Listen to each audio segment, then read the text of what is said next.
Amigos televidentes del programa Punto de Vista, en esta primera edición que estamos iniciando justamente acá, en este lugar muy interesante como es la Hacienda de Huachalás.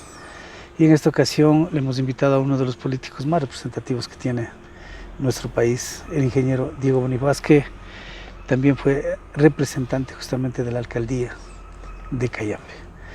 Con él vamos a abordar este tema coyuntural de las movilizaciones que acabaron de pasar ventajosamente acá en nuestro país y que de alguna manera pues quedan rezagos todavía. Ingeniero, muchas gracias por haber aceptado y prestarnos su casa para poder realizar este primer programa de Punto de Vista. Soy yo el que tiene que agradecerle. Muchísimas gracias por la entrevista, señor Ramos. Estoy a la orden. Bueno, vamos. Yo creo que es la primera pregunta de cajón. ¿Cómo vio usted? ¿Cuál es su lectura de lo que pasó justamente en estas movilizaciones? Bueno, usted sabe que yo en los paros siempre me he mantenido al margen. Inclusive cuando era alcalde iba a caballo a Cayambe. Verá, yo creo que hay que decir la verdad. Se estaba planificando un paro indígena desde hace algún tiempo. Un paro indígena no se hace de la noche a la mañana. Por el otro lado, los políticos sabían, ¿no es cierto?, que el gobierno seguía pateando la pelotita para adelante y que algún momento se iba a quedar sin plata. Y ese momento pues estaba marcado por la carta de intención del Fondo Monetario Internacional. Entonces se sabía que iba a haber una crisis, ¿no?, que tenía que tomar medidas económicas. Y entonces pues todo el mundo se preparó, o sea, los políticos se prepararon. Y en lugar de ser el levantamiento por el asunto de las minas y del agua, de repente iba a ser el levantamiento por las medidas que tomara el gobierno, porque si era por el IVA igual había levantamiento. Eso por el un lado, y por el otro lado había en las comunidades también, hay que decirlo, porque si me invitó yo tengo que decir la verdad, ¿no es cierto?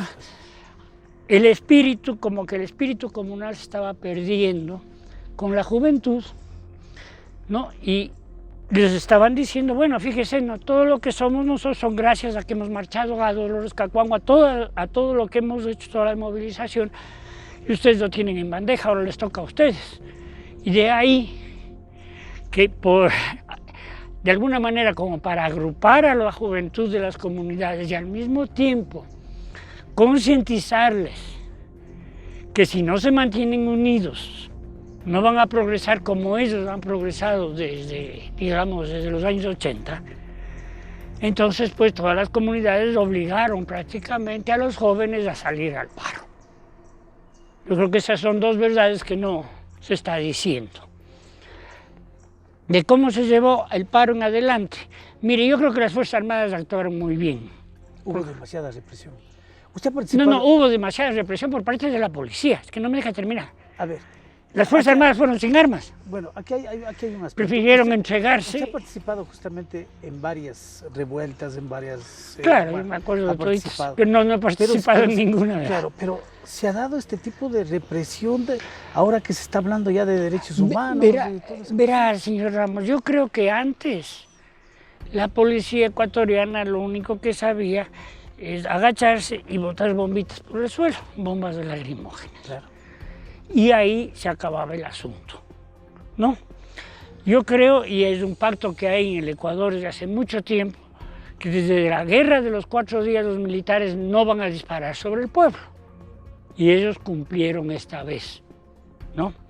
En cuanto a la policía, ya desde la época de Correa me la fueron entrenando para reprimir.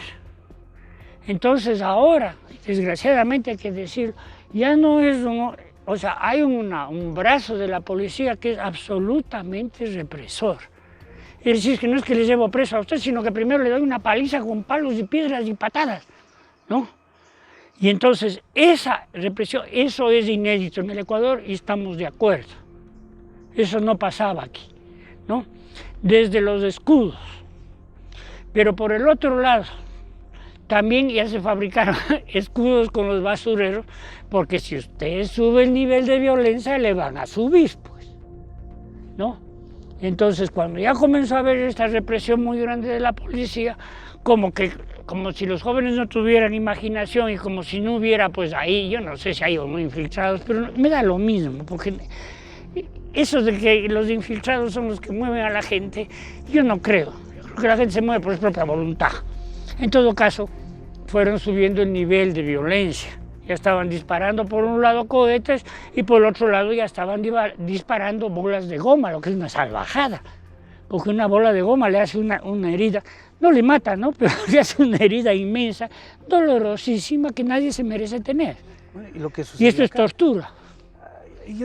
Para mí eso es tortura. Yo digo fuerte represión porque está muy cercano, usted ingeniero, acá al sector de Huachalá, porque aquí es donde sucedió esto de la represión y hay muchos heridos y a eso se le adjudica al ejército ecuatoriano, ingeniero. Yo creo que es la policía, porque el ejército no tenía armas. Usted lo va a ver en todas partes, fue la policía. No, pero independientemente si fue el Estado o no, el Estado utilizó este tipo de armas que no debían haber utilizado.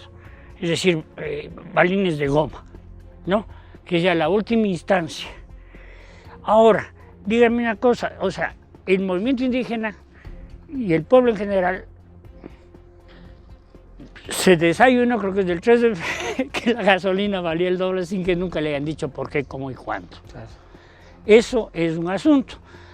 La gente como yo que andan metido en política y que sabe bastante de economía, yo no me gradué de economista, pero yo cogí 2 cursos encima del masterado que tengo en ingeniería en economía. Le puedo decir que 1/3 del presupuesto del Estado se va en subsidio a las gasolinas, ¿ya? Y por lo tanto, es plata que nos llega a toditos los ecuatorianos, ¿no? A los ricos más, a los pobres menos. Pero nos llega a todos y a nadie le gusta que le quiten algo que ya le han regalado. Por eso ese proverbio, dado quitado, cabeza de fierro derecho al infierno, ¿ya? ¿No es cierto? Entonces, ese es el gran descontento que se creó, pero nadie les explicó que en todos los demás países de Latinoamérica ya no se subsidian las gasolinas, excepto Venezuela. Y que, sobre todo, ¿cuáles son las consecuencias? Estamos hablando de 1.500 millones de dólares, ¿no? Y eso no se puede... Si se han llevado, y lo que se hayan llevado no se recupera de aquí a diciembre, porque el gobierno pateó la pelotita. Para después. ¿Qué pasa? No, y eso yo quiero que la gente sea consciente. ¿Qué pasa si llega diciembre y el gobierno no tiene recursos? No tiene el desembolso del Fondo Monetario, ¿no? Bueno, en este momento estamos sin recursos. Bueno, en este momento ya, pero en ese momento no tiene para pagar a los empleados públicos, ni al ejército, Entonces comienza a emitir una nueva moneda. Y eso es lo que hay que evitar. Porque usted comprenderá... ¿Está en peligro la dolarización? Claro. Claro que sí, pues. ¿No ve que estamos hablando de 1.500 millones que se vota el gobierno? ¿No? Entonces, ¿qué es lo que puede pasar? Fácilmente que se queden sin plata. Ya están quedándose sin plata, ¿no? Tomando en cuenta que lo que todo el mundo esperaba que pase es que ahorren, ¿no? Que digan, ya, se acabó el plan vivienda, el plan el plan el otro, el el que más te quiero, la mención ternura, todo eso. Si suprimen todo eso, evidentemente pueden tener unos 200 millones, 300 millones, pero no 1.500 millones que les regalan, ¿no? Entonces, el gran problema es ese. Entonces estamos en una encrucijada, porque yo no creo, o sea, lo que hubo ahorita es una tregua, aquí va a haber un segundo round, perdónenme, porque el gobierno no puede ceder. Lo que yo quisiera que la gente entienda que el gobierno no puede ceder. Nosotros tenemos que escoger una vez por todas. Yo hubiera querido que sea un plebiscito entre el modelo socialista y el modelo capitalista, que nos digan clarito. Y entre el modelo capitalista, por ejemplo, ¿qué pasa con las personas que piensan que no se debe privatizar las empresas eléctricas como yo? o que no, ciertas empresas se deben privatizar y ciertas no, ¿no es cierto? Entonces había que explicar. Pero si me permite, señor Ramos, yo puedo hacerle un acuerdito de lo que me pasó a mí en Cayambe. Claro, por supuesto. Verá, en el año 2000 yo entré de alcalde y nadie pagaba agua. El agua no costaba. No faltaron el señor Jarrín, los mismos de ahora, desgraciadamente, en decir que cómo va a ser posible que yo les cobre el agua si el agua es gratis, que va por los ríos, ¿no? Y nadie pagaba el agua en Cayambe y tampoco tenían servicio de agua potable, ¿no? El momento que yo le puse precio al agua, porque estaba en sucres, o sea, digo que no pagaba nada, pero a centésimas de milésimas de dólares lo que valía, ¿no? Salía gratis. Salía gratis el agua. Y que este Bonifacio es un tal y cual porque nos va a cobrar el agua es del pueblo, Diosito nos dio el agua y ¿por qué me van a quitar el agua? El momento que yo subí las tarifas ya tenía todo Cayambe servicio, yo me reuní con la gente y les expliqué que yo no le estaba vendiendo el agua del río, que eso es gratis, que voy a traer en baldes. Yo le estaba vendiendo un servicio de agua, ¿no? Y que yo lo había calculado muy bien por 10 años y que no iba a subir la tarifa en 10 años y no subió la tarifa en 10 años. Pero eso no les impidió a los radicales en tomarse la iglesia, a un cura, a levantarme al pueblo, ¿no? Durante más de 15 días, 3 semanas. Una cosa similar está pasando a nivel nacional, ¿no? Con el agravante, ¿no? Que creen que diálogo es venir a visitar la Arcachaca y irse después de una hora, ¿no es cierto? No, nadie se siente a explicar. Cada medida que yo tomaba en la alcaldía la tenía que explicar, aunque sabía que había un grupo de contreras, que mejor ni me quiero acordarme, que siempre iban a decir que todo estaba mal, ¿no? Pero la gente tiene criterio. A la postre y a la final, me parece que fue un mes de bullas y ya la gente se acostumbró a pagar y tuvieron el mejor servicio de agua durante 10 años. Ahora, ¿cuál es lo que no quisiera que pase con el diésel que pasó en Cayambe? Ahora sí vinieron los alcaldes, vieron que ahí había una mina de plata y comenzaron a subir la tarifa de agua y le bajaron el servicio. Entonces ya tienen caja chica. Eso es lo que ha pasado después de que yo salí. Y eso es lo que no quisiera que pase con el diésel. ¿Qué tal? Ahorita le quitan el subsidio. Y la próxima vez tienen necesidad y comienzan a poner impuestos a la gasolina y nos siguen subiendo. Entonces en eso hay que asegurarse. Ingeniero, ¿por qué tenemos tanto temor cuando escuchamos Fondo Monetario Internacional? Verá, yo sí lidié con eso, porque en el gobierno de Borja yo saqué un préstamo de desarrollo rural con el Banco Mundial. Lo que pasa es que es gente totalmente cuadrada que no deja nada a la deriva. En esa época yo me dejaré 3 años en sacar un préstamo. Fue un verdadero, como les digo, fue un verdadero suplicio lidiar con el Fondo Monetario y después del gobierno de Borja pues ya lo echó afuera. Se arma un plan con una cantidad de burócratas, ¿no? Ya, como los de... Si usted cree que los del Ministerio de Finanzas están lejos de nosotros aquí en Cayambe, bueno, ellos están lejísimos, con una serie de reglas económicas que no necesariamente se aplican en otros países y se decide hacer ciertas cosas. Ahora, lo que sucede es que al aceptar estar con el Fondo Monetario, usted también es aceptado entre las democracias del mundo y ellos le prestan el dinero baratísimo, ¿no? Y ese dinero usted no consigue en otras partes, ¿no? Porque usted no va a la banca privada internacional a que le presten para agua potable. En el caso mío era desarrollo rural, entonces yo buscaba agua potable, caminos y esas cosas. No le prestan, tiene que ser un banco de desarrollo. ¿Quién pone la plata en ese banco de desarrollo? Pues la mayor parte de los países de Occidente, pero sobre todo los Estados Unidos. Entonces, ellos lo que quieren es que la economía se vaya moldando a los niveles internacionales, ¿no? Si es que usted quiere prestarles. ¿Por qué? Porque cuando cogemos un dinero prestado de los chinos, tenemos que firmar un papel, así es como nos confían en los ecuatorianos, un papel vendiéndoles petróleo a los chinos, si no, no nos prestan. Y si quiere que nos preste el Fondo Monetario, tenemos que cumplir con ciertas condiciones. Muy bien. Si no nos prestan, eso es todo. O sea, no crea que alguien le presta sin condiciones. Usted se va al Banco de Fomento y le dice hipoteca el terrenito. ¿No es cierto? ¿Cómo queda en este momento, después de haber pasado este espacio justamente de lucha, de reivindicaciones, el movimiento indígena? ¿Cómo le ve usted? Yo creo que queda reforzado, pero yo creo que de alguna manera el movimiento indígena tiene que hacerse una autocrítica, ¿no?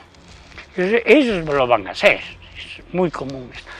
Yo creo que el movimiento indígena tiene que definir metas y objetivos que no estuvieron claros y que fueron manipulados al último minuto, ¿no? Es decir, bueno, clarísimamente, cuando hubo el levantamiento del 91, ¿no? Con gente que no se ponía histérica, como Luis Macas, con Nina Pacay, dijeron, a ver, primero queremos que nos legalicen las tierras, después queremos que se hagan tales y tales cosas, después queremos que se cree el Prote del Pini y después queremos que nos consulten las decisiones. Y nosotros fuimos aplicando cada una de esas cosas, se legalizaron las tierras. No, ese era el pedido del movimiento indígena que concernía a los indígenas, ¿no? Entonces ellos eran proactivos, ellos eran los que pedían. Aquí son reactivos, ¿no? Entonces, para mucha gente, al ser reactivo, es decir, no tienen ningún pedido, sino que lo que quieren es oponerse a la medida que tomó el gobierno, eso confunde con el FUT, que siempre ha sido reactivo. ¿No es cierto? Nunca ha habido una propuesta de decir esto va mejor, sino que yo reacciono, yo consigo, entonces eso está cambiando en la mentalidad del movimiento indígena y yo quisiera que lo que es indispensable que se pongan metas y objetivos. Al decir usted de que queda fortalecido el movimiento indígena con esta pequeña revuelta, que podríamos ponerle pequeña revuelta, ¿esto quiere decir que ha lanzado candidaturas de pronto para las próximas elecciones presidenciales? Porque ya se está hablando, por ejemplo, de Yacu Pérez, se está hablando de Vargas, se está hablando... Yo estoy seguro que sí, yo creo que el movimiento indígena va a lanzar su candidato, pero tampoco creo que va a ganar, ¿no? Pero lo que se está peleando ahí es un liderazgo adentro del movimiento indígena, ¿no? Yo creo que eso sí se va a dar. Seamos claros, ¿no? Siempre había una rivalidad entre orientales y serranos, ¿no es cierto? Y entonces actualmente pues lo manejan los orientales y no necesariamente tienen los mismos, inclusive proceder, ni la misma cultura los suaras que los quichuas, ¿no? Ahora, para concluir, preguntas sueltas y respuestas concretas. La detención de Paula Pavón. Eso es un horror. Eso no debía haber pasado nunca. Vea, a mí me indignó cuando le metieron preso a Villavicencio y a Clever Jiménez. Y ahora estoy más indignado que rompan la puerta de la casa de la prefecta y la detengan, ¿no? O sea, si no comenzamos a respetar lo que piensan las otras personas, no somos demócratas, ¿no?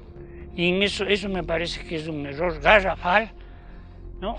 Que una tendencia que tiene la ministra María Paula Romo a primero meter preso y después preguntar, ¿no? Eso lo pasó a Olavini y francamente eso no debía haber pasado. Eso es una vergüenza para el país y un atentado con los derechos humanos y un irrespeto a los gobiernos seccionales. ¿Se debería ir Paula Romo y el ministro de Defensa, Jardín? Yo creo que el ministro de Defensa no debía irse y María Paula Romo tiene que quedarse ahí. ¿Con quién la va a reemplazar? Hay que ser prácticos. No se puede ir en este momento. Ahí la respuesta, la pregunta sería, ¿aceptaría usted el Ministerio de Gobierno en este momento? Señor Ramos, no lo aceptaría ni nadie, pues. Entonces tiene que quedarse. Esos pedidos de venganzas, de que se caiga del puesto, yo le voté, ya debemos superar, ya actuar como gente más madura. ¿Qué gana el país con que se caiga María Paula Romo? ¿No? Yo no voy a tener a quien criticar en el Twitter. ¿Hubieron en esta revuelta infiltrados, correístas, como se dice? Verá, yo no creo que fueron infiltrados, sino que se pusieron de acuerdo el FUT, los correístas y la CONAI para hacer el levantamiento juntos. Y eso fue lo que pasó. No, y que dejen de que el uno le infiltró al otro. Claro que, verá, dividir para gobernar, dijo Napoleón. Claro que el gobierno le conviene dividirles, no, y eso es lo que logró, ya lo logró. No metió preso a los correístas, se entendió con el FUT y le dejó a la CONAI suelta para poder subir y dejarles solos. O sea, en eso, pues, no me diga que no es mala María Paula Romo si se pone en el pellejo de ella, ¿no es cierto? Entonces yo creo que verdaderamente pactaron. Porque dicen que no, actualmente no tienen que reunirse en un restaurante con manteles, solamente coge el celular y habla por WhatsApp, ¿no es cierto? ¿Usted cree en el nuevo decreto? Claro que va a haber un nuevo decreto, le digo por qué, porque si no, no sale. ¿Y cree que sea ventajoso para lo que está pidiendo, por ejemplo, el movimiento indígena y las organizaciones sociales? Verá, que va a ser focalizado justamente para... No, señor. Yo una focalización es que no creo, nunca he creído en una focalización. Primero, ¿qué? ¿Hay que sacar entonces un carnet de indio o un carnet de pobre? Eso es humillante. Todos los ecuatorianos somos iguales. Otra cosa es que se quiera ayudar a unas personas o a otras, ¿no? Pero eso de que porque vos eres pobre y vos rico, no. ¿Y cómo va a funcionar esa focalización? ¿Ya? Verá, le voy a contar de una focalización que hubo aquí. Cuando recién hubo la reforma agraria, el país se quedó sin alimentos, no porque dejaron de producirlas. Entonces el gobierno de Rodríguez Lara, que tenía muchísima plata, pero no tenía la papa, que es ahora diferente, porque ahora sí somos un país autosuficiente en comida. Entonces el gobierno de Rodríguez Lara decidió darles fertilizante a los diferentes agricultores para que produzcan más, ¿ya? Al día siguiente la estaban revendiendo ¿no? A las más grandes. Es lo que va a pasar, ¿no? El focalizado va a salir con el 10 y la vendes en otro sitio, pues. Entonces, eso es un engaño, ¿no? Y otra cosa que es indignante es el desconocimiento del sector rural por parte de la ciudad, ¿no? O sea, crees que porque viven en el campo son pobres, ¿no? Y ahí están los más pobres de los más pobres de los más pobres que andan buscando con lupa ahí, yo que sé quién, el presidente de la República, están en las ciudades, pues, ¿no? Aquí nuestros campesinos producimos nuestro propio alimento, a tal punto que yo casi en la hostería solo compro comida que producen los campesinos de aquí al lado, ¿no es cierto? Tenemos transporte al trabajo. Tenemos el salario mínimo de todo el mundo en la plantación, vivimos en nuestras propias casas, ¿no? Y ya tenemos pues todos los servicios, ¿no? Ya, entonces, hasta internet, obviamente. Entonces, ¿qué tenemos que envidiarles? Y estoy pensando en alguien que vive en una comuna. ¿Qué tiene que envidiarle? A un pobre señor que vive en una ratonera en Quito, que tiene que jalarse dos horas en un bus donde le empujan, le tratan mal, a ir a un trabajo que probablemente está en un lugar cerrado, peor que las florícolas de aquí, y luego volver a hacer toda esa cosa de regreso. Entonces, yo creo que no tienen idea en Quito con quién están tratando, ¿no? Y una prueba de eso es que creen que ya han dialogado con los indígenas porque el Partido Socialista le lleva al vicepresidente Sonnenholzer a reunirse con los 3 líderes socialistas que hay en Cangagua, ¿no? Ese tipo de cosas de eso. Concluimos esta amena conversación y este análisis del primer programa, Punto de Vista, con algo. Su criterio sobre la participación del alcalde en esta movilización. Yo le critiqué, porque yo no puedo hacer más de lo que yo he hecho. Y cuando ha habido paros, yo consideré siempre que primero se es alcalde de Cayambe y después se es político. Yo me iba a caballo, pero yo no dejaba la alcaldía suelta, yo me preocupaba de la gente, a mí me cogió tirria el gobierno de Correa porque el 30S me negué de llevar cayambeños para que los maten en Quito. Por lo tanto, a mí no me pareció bien que el alcalde Para eso tiene Pueblo Cayambe, que es su brazo político, para eso tiene Pachacútec. Vaya, perdónenme, simplemente a ganar escalafones adentro del movimiento indígena, dejando botado Cayambe. A mí me llamó mucha gente de la ciudad a decirme que estaban desabastecidos, que qué va a pasar, ingeniero, que no hay con quién hablar, ¿no es cierto? Entonces hay muchas cosas que me ha parecido bien del alcalde, pero esta actuación a mí no me pareció bien. Definitivamente los alcaldes son de toda la población, no solamente de los que le eligieron, ¿no? Y eso es una forma de gobernar, porque de otra manera, entonces solamente se es alcalde de un grupo. Y eso no es el caso, eso no dice la ley, ni la Constitución, ni nadie. Muchísimas gracias, ingeniero. Sí, muchas gracias. Conversar con usted. Muchas gracias.